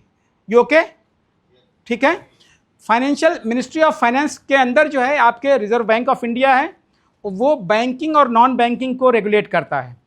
फिर securities and exchange board of India है, ये वेल्थ मैनेजमेंट को, स्टॉक एक्सचेंज वगैरह को रेगुलेट करती है। और IRDAI है, वो लाइफ एंड जनरल को रेगुलेट करती है, business, life insurance and general insurance. जहाँ जहाँ पे भी आपको रेड निशान दिखाई पड़ रहा है वहाँ पे ये एट द मोमेंट इस वक्त हमारे मुल्क में शरिया ऑप्शन नहीं है। इसका मतलब बैंक में कोई इस्लामिक बैंक नहीं है। अब आपको कोई कितना भी कहे आकर के कि हम इस्लामिक बैंक हैं, अल्लाह के वास्ते उसके ऊपर भरोसा मत करिएगा। बहुत नुकसान उठा चुके हैं आप लोग, ठीक है। तो चाहे वो कोई भी हो, आप उसको कोई अगर कहता हम इस्लामिक बैंक हैं, उसको नहीं मानिएगा आप, क्योंकि बैंक इस वक्त कानूनी तौर पे अलाउ नहीं है। लेकिन नॉन बैंक में मैंने नाम बताया आपको, राइट। फिर fund raising, wealth management, stock exchange, तीनों में दैट मीन्स सेबी इकलौता इंडिया का फाइनेंशियल सेक्टर का रेगुलेटर है जिसमें हर तरह की स्कीम जो है शरिया के ऑप्शंस आपके पास मौजूद हैं। उसके अलावा इंश्योरेंस में ये दोनों नहीं हैं, लेकिन जो मैंने बताया कि वो है, वो कौन सा है? री तकाफुल, तकाफुल नहीं, तकाफुल तो ये हो जाएगा। तकाफुल कंपनियां अपना भी तकाफुल कराती हैं, उसको री तकाफुल बोलते हैं। इंश्योरिंग ऑफ इंश्योरेंस, उसका शरिया वर्जन है तकाफुल ऑफ तकाफुल, राइट। हम लोग हैं इंडिविजुअल हैं, हम लोग कंपनी को बिजनेस देते हैं, फिर कंपनी अपना इंश्योरेंस कराती है। कंपनियों का भी हेल्थ इंश्योरेंस होता है, उनकी अपनी फाइनेंशियल इंश्योरेंस, फाइनेंशियल हेल्थ ख़राब होने की वजह से, राइट। तो वो री तकाफुल यहाँ मेंशन नहीं, इसलिए वहाँ पे नहीं है। और फिर PFRDA, इसके बारे में कोई बताएगा? ये जनाब कौन है? PFRDA, आप लोग सब फाइनेंशियल सेक्टर वाले हैं नहीं? प्रोविडेंट फंड नहीं है ये, पब्लिक फंड, हाँ। Pension fund regulatory development authority, हमारे पास माशाल्लाह इतने रेगुलेटर हैं कि दिल करता है रेगुलेटर का भी एक रेगुलेटर बना के रखें, राइट। वो बीच में है, ये देखिए, ये रेगुलेटर का रेगुलेटर है, क्योंकि इनके जब आपस में झगड़े होते हैं तो वो यहाँ जाते हैं। पहले यहाँ जाते थे, ये बहुत घबरा गए कि तुम लोग बहुत झगड़े करते हो, तो उन्होंने एक बीच में एक और क्रिएट किया, FSDC। इसका काम है फाइनेंशियल स्टेबिलिटी डेवलपमेंट काउंसिल। आपको रेगुलेटर का पर्पज़ याद है ना? स्टेबिलिटी वो यहाँ से तय होती है, कंज्यूमर प्रोटेक्शन यहाँ से तय होता है, मार्केट कॉन्फिडेंस यहाँ से तय होता है, फाइनेंशियल स्टेबिलिटी यहाँ से तय होती है। क्लियर? सुबह हमने इस पे बात की है, ओके। आगे बढ़े, ठीक है। ग्रीन का मतलब शरिया कंप्लायंट एंड ग्रीन, रेड का मतलब no option available at the moment, ठीक है। अब मुस्लिम कम्युनिटी का हिंदुस्तान के फाइनेंशियल सेक्टर में, हमारे मुल्क के फाइनेंशियल सेक्टर में क्या इनिशिएटिव है? ये है माइक्रो फाइनेंस में स्टेट लेवल पे भी है और मल्टी स्टेट लेवल पे भी हैं, कोऑपरेटिव भी हैं, ट्रस्ट भी हैं, निधि भी हैं, और इस तरह से हैं। आपको जमात इस्लामी के खुद ही सहूलत का जो पूरा प्लेटफॉर्म है वो इसी स्ट्रक्चर को इस्तेमाल कर रहा है, ठीक है। MSME में भी माइक्रो, स्मॉल एंड मीडियम के फंडिंग के लिए भी 2-3 कंपनी हैं जो प्राइवेट लेवल पे काम कर रही हैं, जिसमें रहबर भी है, SATFI भी है, कुछ और भी लोग हैं। और इसके साथ साथ जो है चैम्बर ऑफ कॉमर्स में रिफा का भी नाम आया है, वो लोग यहाँ पे हैं। तो ये प्योरली मुस्लिम कम्युनिटी इनिशिएटिव है। और इससे पहले जो मैंने आपको बताया वो ब्रॉडर लेवल पे था, ठीक है। अब 20 सालों में 100 सालों में क्या क्या डेवलपमेंट हुए हैं, अब हम इस पे हमें बात को रोकना पड़ेगा। यहाँ हम बात नहीं कर पाएंगे, जहाँ पे इशारा ये किया गया है, and because you are going, नहीं सॉरी, आप लोगों को ये स्लाइड मिलेगी, इसलिए आप लोग इसको गौर से देख लीजिएगा कि प्रोडक्ट कैसे इवॉल्व हुए हैं। यानी 100 साल पहले किस तरह के प्रोडक्ट हुआ करते थे और आज कितना सोफिस्टिकेशन आया है इस्लामिक फाइनेंस में। तो पहले हमने सिर्फ सोशल एंड चैरिटेबल वर्क हुआ करता था, जो 1920 में था, और आज जो है आपके पास profit seeking Islamic micro finance है, अम्ब्रेला ऑर्गेनाइजेशन है, एंड कोऑपरेटिव्स हैं, आपके पास MSME की फंडिंग है। और हैदराबाद में एक बहुत अच्छा इनिशिएटिव है WEE and CEE VC funding. अगर आप लोग इसको गौर करें, इसको BHU का एक बंदा है प्रणय भार्गवा, वो चलाता है, बेहतरीन शरिया कंप्लायंट ऑप्शन है, और कम्युनिटी का उससे कोई ताल्लुक नहीं है। वो मेन स्ट्रीम में जाके फंडिंग करता है और इक्विटी की बेस पे फंडिंग करता है, रेवेन्यू की बेस पे फंडिंग करता है। बहुत बेहतरीन इनिशिएटिव है वो भी। That also Hyderabad is blessed to have even that option. तो ये जो है प्रोडक्ट कैसे इवॉल्व हुए हैं ओवर ए पीरियड, इसका जिक्र है। शरिया स्क्रीनिंग ऑफ स्टॉक, ये लास्ट सेक्शन है मेरा। कितना, 5 मिनट? 5 मिनट ना? आप कितना टाइम दे रहे हैं मुझे? हाँ, 5 minute and then question answer, because मुझे 5 बजे तक का टाइम दिया गया है। तो शरिया स्क्रीनिंग होती क्या है और उसकी ज़रूरत क्या है, ये बता रहे हैं। पहली बात कि हमने कहा कि इस्लाम के उसूलों में जो है वो trading of money is disallowed but equity is allowed.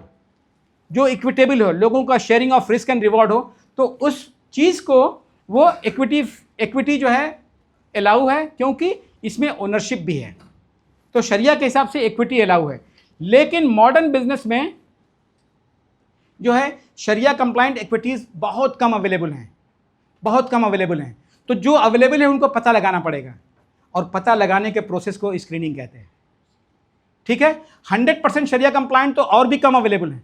अब अगर 100% शरिया कंप्लाइंट नहीं है तो क्या आप जीरो कर देंगे या आप कोई ना कोई क्वालिफाइंग रखेंगे? ठीक है, तो जो क्वालिफाइंग है वो कंप्रोमाइज है। अब जब कंप्रोमाइज होगा तो फिर हर जगह की कंप्रोमाइज की लेवल अलग हो जाएगी। मुमकिन है सिचुएशन अलग है तो कंप्रोमाइज अलग होगा। इसीलिए आपको दिखाई पड़ता है कि शरिया स्क्रीनिंग के रूल्स एंड शरिया स्क्रीनिंग के प्रोसेसेस जो है वो अलग अलग भी हैं। हमारे मुल्क में ही 3-4 तरह के शरिया स्क्रीनिंग चलती है, हमारे अपने मुल्क में ही। इसीलिए जब आप एक को दूसरे से कंपेयर करेंगे तो कोई ना कोई यहाँ फेल होगा, कोई वहाँ फेल होगा, और उसमें फिर लोग झगड़ा करते हैं कि देखो ये फेल हो गया और इसको ये शरिया स्क्रीनिंग में है। लेकिन अगर आपको रूल नहीं पता है तो आप कंपेयर नहीं कर पाएंगे, राइट। अगर ये ना पता हो कि कितने इंच का 1 फीट होता है तो फिर मिराज साहब और मेरी लंबाई में कंपैरिजन नहीं हो सकता। जब तक कि you have a standard parameter, then only you know कि अगर इतना ये है तो शारिक जो है वो मिराज साहब से छोटे हैं। इसका मतलब नहीं शारिक दुनिया में सबसे छोटे हैं, मिराज साहब से छोटे हैं, राइट। जब आप शरिया स्क्रीनिंग करते हैं तो आपने एक को जब हराम कहा, किसी ने भी कहा, और उसको पता ही नहीं है कि उसने किस पैरामीटर पे कहा, तो फिर आप उसको समझते हैं कि ये यही नहीं दुनिया में हर जगह ये हराम है। तो थोड़ा सा आपको इसको समझना पड़ेगा क्योंकि ये बहुत ट्रिकी चीज़ है। तो 100% शरिया कंप्लाइंट अवेलेबल नहीं है, नंबर 1 ध्यान रखिएगा। हम पहले ही कंप्रोमाइज से शुरुआत कर रहे हैं, please remember that. We are not talking about नहीं, वो जो ऐसी आंखों से घूर के देखते हैं कि मैं फौरन चुप हो जाता हूँ। अभी तो आपने मुझे जो है मेरी अंग्रेजी भुलवा दी। अभी 2-3 दिन तक क्लास में उर्दू बोलूँगा, सोचेंगे ये कहाँ से आए हजरत कॉलेज में। तो पहले ही शुरुआत है कॉम्प्रोमाइज़ से, ठीक है। क्या कॉम्प्रोमाइज़ हम लोग थोड़ा आगे जाके देखेंगे। लेकिन कॉम्प्रोमाइज़ करने के बाद 100% हलाल स्टॉक की बात करें कोई, अरे भाई कम ऑन, राइट। तो वो चीज़ें हमें ध्यान रखनी है। शरिया स्क्रीनिंग क्या है? ये एक प्रोसेस है जिसके ज़रिए आप स्टॉक्स पे शरिया स्क्रीनिंग प्रोसेस अप्लाई करके पता लगाते हैं कि कौन पास हो रहा है, कौन फेल हो रहा है और किन क्राइटेरिया पे फेल हो रहा है, ठीक है। उसके अलावा क्यों ज़रूरत है इसकी? क्योंकि 100% शरिया कंप्लाइंट स्टॉक्स नहीं मिल रहे हैं। तो जो मिल रहे हैं पहले पता तो करो कि कंप्रोमाइज़ का लेवल कहाँ है, ताकि कितने मिल रहे हैं ये पता लगे। क्यों इंपॉर्टेंट है? क्योंकि अगर दुनिया में इस्लामिक बैंक हैं, Islamic insurance company, Islamic wealth management है और ये स्टॉक्स है ही नहीं, तो फिर आप इन्वेस्ट कहाँ करोगे? पैसे को लगाने के लिए आपको बिजनेसेस चाहिए ना। और अगर आपको पता ही नहीं है कि बिजनेस हलाल कितने हराम कितने, तो फिर आप कैसे इन्वेस्ट करेंगे? तो दुनिया में जब इस्लामिक बैंकिंग बढ़ रही है तो इस्लामिक इन्वेस्टमेंट भी बढ़ेगा। लेकिन इस्लामिक इन्वेस्टमेंट का जो तरीका है अगर वही नहीं पता हो, पैरामीटर नहीं पता हो, तो फिर मुश्किल हो जाएगी। तो इसलिए शरिया स्क्रीनिंग की ज़रूरत पड़ती है। अब शरिया स्क्रीनिंग में 2 तरह के प्रोसेस होते हैं। शरिया स्टॉक स्क्रीनिंग में पहले तो आप देखना चाहते हैं कि बिजनेस क्या है कंपनी का। अगर कंपनी का बिजनेस बताते खुद हराम है तो उसमें पार्टनर बनने से आपके ऊपर भी हराम की जिम्मेदारी आएगी, क्योंकि हराम बिजनेस में मुलविस होने पे हराम की जिम्मेदारी हम पे भी आएगी ना, क्योंकि हम भी पार्टनर हैं। तो अगर बिजनेस ही हराम है तो फिर आपके ऊपर पूरी जिम्मेदारी आएगी। तो पता लगाना कि एक कंपनी का बिजनेस क्या है। अब ये पता लगाना अपने आप में एक हुनर की बात है कि बिजनेस क्या है। कैसे पता लगाओगे?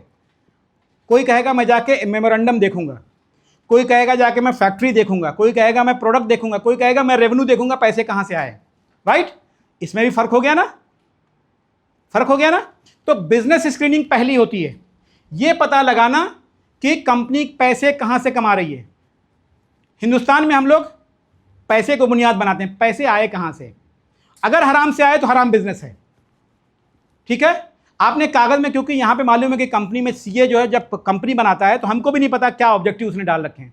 अगर उसकी बेसिस पे जाएं तो दुनिया में हर किसी की कंपनी हिंदुस्तान में कम से कम फेल हो जाएगी। अक्सर बेशतर हम लोग जो है वो ऐसे उसमें ऑब्जेक्ट क्लॉज डालते हैं जो किसी को नहीं पता होता, लेकिन उसने डाल रखा होता है क्योंकि उसने भी बेचारे ने कट एंड पेस्ट किया होता है कहीं से, ठीक है। तो देखना यह है कि अच्छा क्यों किसी ने अगर हराम की नीयत भी कर ली ना तो उसको अजाब नहीं मिलेगा जब तक हराम कम करे ना, ठीक है।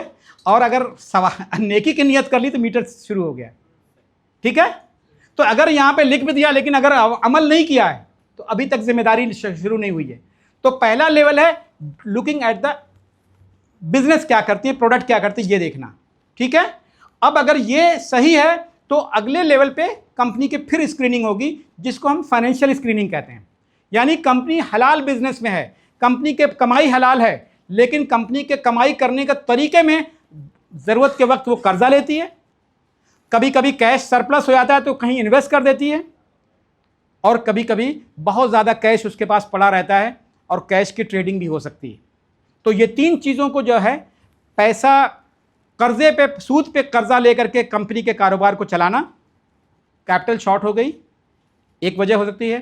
कैपिटल शॉर्ट नहीं हुई लेकिन टैक्स के एडवांटेजेस हैं। दूसरी, आज की तारीख में कोई आदमी अपना पैसा भी अपनी कंपनी में 100% कैपिटल नहीं लगाता, वरना टैक्स ज़्यादा पड़ जाएगा।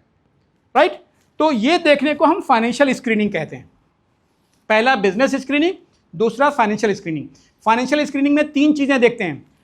शरिया की खिलाफ वर्जी करते हुए कर्जा कितना है, शरिया की खिलाफ वर्जी करते हुए आमदनी है क्या कुछ।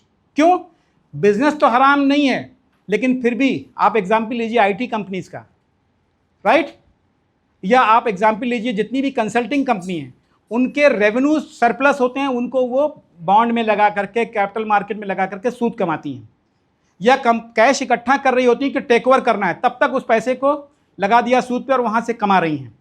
तो कितनी हराम, कितना डेट लिया है जो हराम है, कितनी फाइनेंशियल इनकम है नॉन ऑपरेटिंग जो हराम है, ऑपरेटिंग होती तो यही कट जाती, नॉन ऑपरेटिंग, राइट, वो हराम है, और level of cash on receivables क्या है। ये तीन चीज़ें देखते हैं। ये चार पैरामीटर को आप देखने के बाद आप जो है इस नतीजे पहुंचते हैं कि कंपनी को शरिया लिस्ट में रखा जाए कि नहीं रखा जाए। ये तो सिर्फ पैरामीटर्स हैं। थ्रेशोल्ड क्या होगी, थ्रेशोल्ड जो है इस वाले मामले में कुछ लोग कहते हैं कि 95% हलाल है तो 5% हराम भी चलेगा, कुछ लोग कहते हैं कि नहीं 100% हलाल होना चाहिए। ये दो व्यूज़ हैं। ठीक है, क्यों व्यूज़ हैं दो? सोने के सिक्के में 100% सोना कभी नहीं होता था, थोड़ी सी कॉपर मिलानी पड़ती थी ताकि सोना का सिक्का चल सके, वरना बहुत शायद सख्त हो जाएगा। मैं साइंस वाला नहीं हूँ, मुझे भी मैथ से वैसी उतनी नफरत जितनी आपको, शायद मुझे ज़्यादा ही है। इसी वजह से मैं घबरा के इस्लामिक फाइनेंस में आया, यहाँ भी आके फंस गया। तो और सोने के सिक्के में भी तो होता क्या था कि अगर 95% गोल्ड है, 5% कॉपर भी है, तो भी उसको शरई तौर पे सोने का सिक्का माना जाता था। कितना वो इस पर अप्लीकेबल होना वो एक अलग बात है, आप लोग उसमें डिबेट में जा सकते हैं। हम लोग कि भाई ये कौन सी बात हुई कि हराम को और सोने को इसको उसको मिक्स करें, लेकिन ग्राउंड रूल ये है कि अगर 95% हराम है, हलाल है, तो यहाँ पास हो सकता है कुछ लोगों के नज़दीक, और कुछ लोगों के नज़दीक बिल्कुल नहीं। यहाँ पे 100% क्राइटेरिया अप्लाई होगा, लेकिन 100% अप्लाई करने के लिए रिपोर्टिंग सिस्टम भी चाहिए। बहुत सारी कंपनी के बिजनेसेस की रिपोर्टिंग नहीं है। फ़र्ज़ कीजिए एक होटल है, होटल में कितनी इनकम जो है वो हराम फूड की है और कितनी हलाल फूड की है, कितनी हराम बेवरेजेस की है, कितनी हलाल बेवरेजेस की है, कितनी वल्गर इंटरटेनमेंट की है, कितनी नॉर्मल इंटरटेनमेंट की है, पता नहीं चलेगा, रिपोर्टिंग नहीं है। कैसे आप तय करेंगे कि इसको यहाँ किया जाए वहाँ किया जाए? तो ये दूसरी मुश्किलात हैं जिसके बारे में मैं आज से बात नहीं करूँ, लेकिन आप लोगों को यहाँ पे समझाने की कोशिश कर रहा हूँ कि कितने ट्रिकी चीज़ें हैं। तो बिजनेस देख लिया, फिर यहाँ पे आमतौर से है कि 1/3 से ज़्यादा डेट नहीं होना चाहिए। 1/3 किसका, कितना, राइट? कुछ लोग कहेंगे मार्केट वैल्यू का, कुछ लोग कहेंगे एसेट का। ये डिबेट चलती रहेगी पूरी दुनिया में, ठीक है? नाराज़ मत होइए इस्लामिक फाइनेंस से, कुछ दिनों पहले ये भी नहीं था, तो धीमे धीमे इंप्रूवमेंट आ रहा है। तो आप अभी कहेंगे ये देखो कहाँ से, पता नहीं कहाँ से मुफ्ती साहब आए, 1/3 अलाउ कर दिया, राइट? 1/3 नहीं अलाउ करते तो 0 अलाउ हो जाता फिर, राइट? सो मुफ्ती की परेशानी ये है बेचारे की कि अगर वो अलाउ करे तो प्रॉब्लम, ना अलाउ करे तो और ज़्यादा प्रॉब्लम। तो उसके साथ भी थोड़ा सा देखना पड़ेगा। बट नॉर्मली यहाँ पे 1/3 है, यहाँ पे भी जो है 5% रूल अप्लाई है। मिनिमम 95% क्लियर होना चाहिए, अप टू 5% अलाउड है। तो जो यहाँ 5% अलाउ नहीं करते वो यहाँ 5% अप्लाई करते हैं। और ये अब धीमे धीमे ख़त्म हो रहा है, क्योंकि पहले लोग समझते थे कि अगर कंपनी के पास बहुत कैश है और बहुत कर्जा है और उसके शेयर्स की ट्रेडिंग हो रही है तो बेसिकली वो पेपर की ट्रेडिंग हो रही है। लेकिन वो कंसेप्ट धीमे धीमे अब ख़त्म हो रहा है। लिहाजा ये तीसरा वाला क्राइटेरिया कुछ दिनों में ख़त्म हो जाएगा, बिल्कुल। फ़िलहाल कुछ जगहों पे चल रहा है। समझ गए आप लोग? ठीक है, बहुत तेज़, बहुत ज़्यादा तो नहीं हो रहा है? ठीक है, कितना टाइम बचा? 5 मिनट? अरे भाई तो 6 ही मिनट अभी क्वेश्चंस बचे हुए हैं। देखिए ये आ गए। हाँ, अब इसको हम नहीं देखेंगे। देखिए बिजनेस स्क्रीनिंग में ये सारी चीज़ें हैं ना, शरिया स्क्रीनिंग में बिजनेस स्क्रीनिंग, आपको क्या आउट करना है? जितने मेन स्ट्रीम फाइनेंस हैं, alcohol, tobacco, gambling, vulgar entertainment, इन सबको आउट कर लिया। और उसके बाद ये फाइनेंशियल रेशियो है, इन्हीं को आपको अप्लाई करना होता है।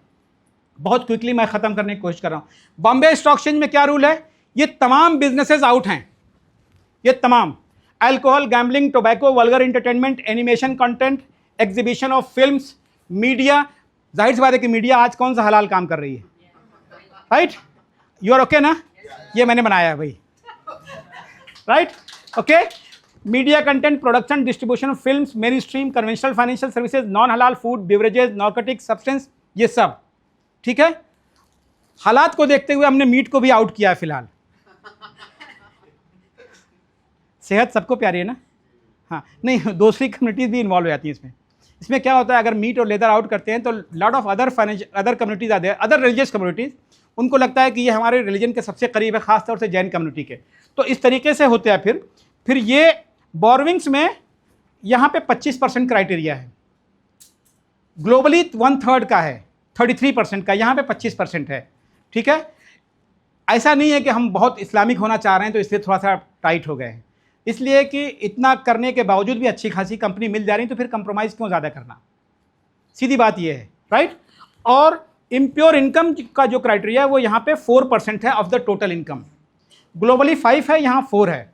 लेकिन एक और कंडीशन है, आप 4 हो या 4 से कम हो, लिस्ट में तो आ गए, फिर भी हलाल हराम कंपोनेंट को काउंट करके आपको पर्जिंग करनी होती है। वो एक अलग प्रोसेस है, आज इतना टाइम नहीं कि बता पाऊँ। लेकिन 4 हो, 3 हो, 2 हो, 1 हो, कोई भी हो, वो आपको कैलकुलेट करके प्रो रेटा पे पर्जिंग करनी पड़ती है, वो रिक्वायरमेंट है, ठीक है। ये बॉम्बे स्टॉक एक्सचेंज हो गया।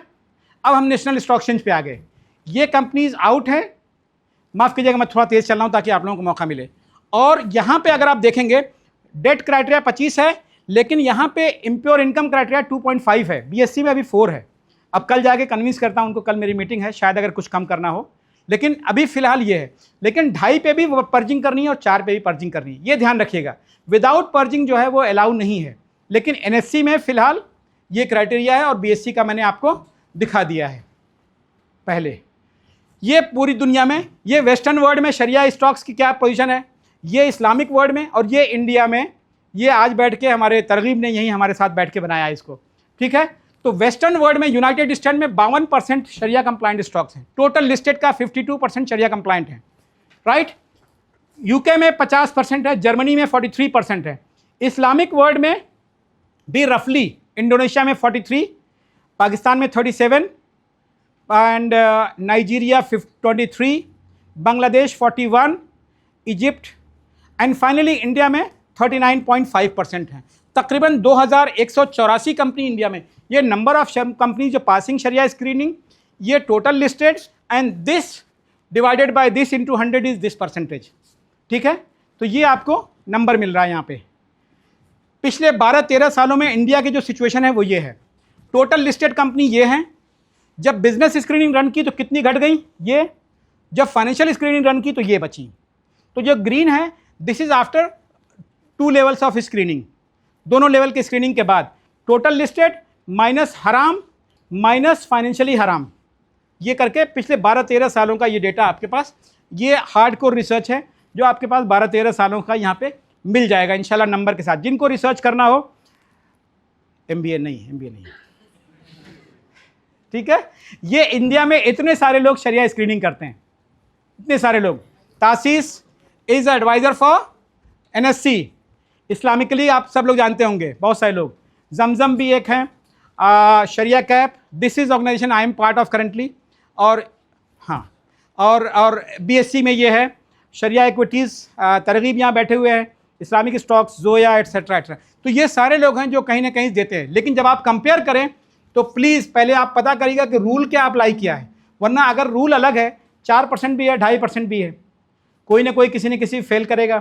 कहीं मार्केट कैप है डिनोमिनेटर, कहीं आपका एसेट है, राइट। तो जब तक आपको उसूल ना पता हो, आप कंपेयर करेंगे तो आपको रिजल्ट अलग मिलेगा और फिर आपको एंग्जाइटी होगी कि शायद मैंने ख़राब जगह इन्वेस्ट किया है। लेकिन अगर आप चेक करेंगे तो इंशाल्लाह क्राइटेरिया मिल जाएगा आपको। Okay, so now thank you very much, शुक्रिया आप लोगों का बहुत बहुत।